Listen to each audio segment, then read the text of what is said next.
When you start doing something, nobody praises you. Nobody notices when you struggle. जब आप रातों में जागते हो, जब आप नई नई चीज़ें सीख कर अपने आप को अपस्किल करने की कोशिश करते हो, nobody notices. कोई तालियां नहीं, कोई वाहवाही नहीं, कोई अप्रिसिएशन नहीं, कोई सपोर्ट नहीं. Not because you are small. It is because success initially always looks silent.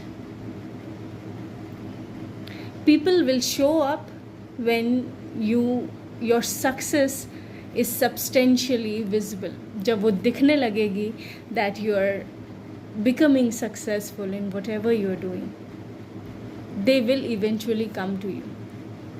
But support at initial stage, if you are expecting, you will not get it from anybody.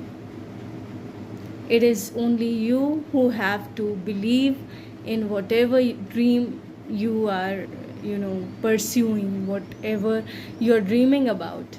You have to believe, you have to be convinced, and you have to be ready to go each and every step till the time you reach your dream. तब तक, जब तक आपको वो आपका सपना मिल नहीं जाता, जब तक आप उसको हासिल नहीं करते, तब तक उसके लिए कोशिश करते रहने का determination, it should be with you, it should be in you. Don't look for support from outside.